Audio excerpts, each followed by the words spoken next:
বাংলাদেশের জনগণের দল হচ্ছে বিএনপি, আর জনগণের নেতা হচ্ছে দেশ নায়ক তারেক রহমান। আরে বিএনপি কে ভাইসার চাই, বাংলাদেশের জনগণের নেতা হচ্ছে দেশ নায়ক তারেক রহমান।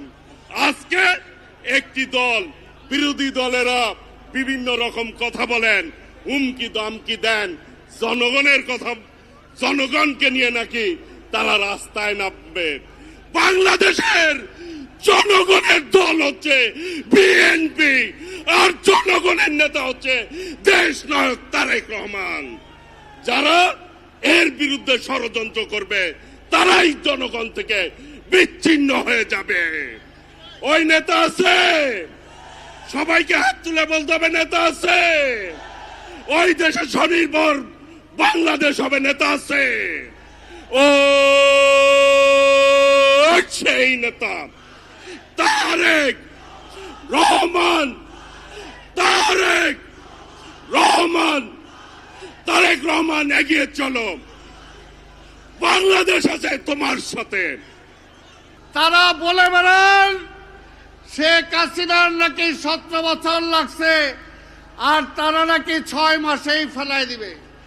আরে বিএনপি কে ভাইসার চাই, বিএনপি জনগণের ভোটে নির্বাচিত হয়ে আসছে, তাই জনগণের কাছে আমাদের নেতা যে কমিটমেন্ট করেছেন সেগুলোই তিনি বাস্তবায়ন করবেন। আপনাদের কথা তো বাস্তবায়ন করার জন্য জনগণ তাকে ভোট দেয় নাই। তাই ভাইর আমার, আজকের এই দিনে বলবো, আমার নেতা প্রতিনিয়ত জনগণের খবর রাখেন। এইমাত্র তিনি আমাকে বললেন, তিনি যে রাস্তা দিয়ে আসছেন এক জায়গায় তিনি ময়লা আবর্জনা দেখেছেন, সেটা এই মুহূর্তে তিনি আমার দৃষ্টিতে আনলেন। অর্থাৎ তিনি সারাক্ষণ জনগণের চিন্তা করেন। নেতা আপনাকে বলতে পারি, আপনি এগিয়ে যান, এই দেশের মানুষ আপনার সাথে আছে। এই আন্দোলনের নগরী ঢাকা মহানগরী আপনার সাথে আছে। ইনশাল্লাহ আমরা বিশ্বাস করি 2 মাসে তিনি যে কাজ করেছেন, 5 বছরে বাংলাদেশের মানুষের তিনি ভাগ্যের পরিবর্তন করে দেবেন ইনশাল্লাহ। বাংলাদেশে এখনো ন্যাশনাল স্ট্যান্ডার্ড মিনিমাম ওয়েজেস এখনো এটা নির্ণীত হয়নি, এটা এখনো বাস্তবায়ন হয়নি। আজকেই আমি খবরের কাগজে পড়ছিলাম, অদ্ভুত ব্যাপার, যে শ্রমিকের পুত্র তারেক রহমান তিনি এই বিষয়টা সর্বগ্রে বিবেচনা করবেন। এই যে জাতীয় ন্যূনতম মজুরির যে বিষয়টি, আজও পর্যন্ত সেটা নানাভাবে হয়েছে, কিন্তু একটা স্ট্যান্ডার্ড ন্যূনতম মজুরি এখন পর্যন্ত হয়নি।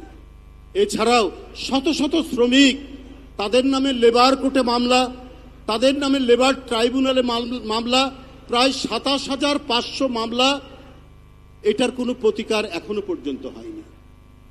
তো এই বিষয়গুলো আমাদের প্রধানমন্ত্রী নিশ্চয়ই তিনি কগনিজেন্সে নেবেন, এবং তিনি নিয়ে এই শ্রমিকদের স্বার্থে যে কাজগুলো করবেন সেই কাজগুলোর মধ্যে এগুলোই তিনি দেখবেন যে শ্রমিক টাকা পাবে কোথায়, ও মামলা চালাবে না সে কলে কারখানায় সে উৎপাদনের মধ্যে কাজ করবে।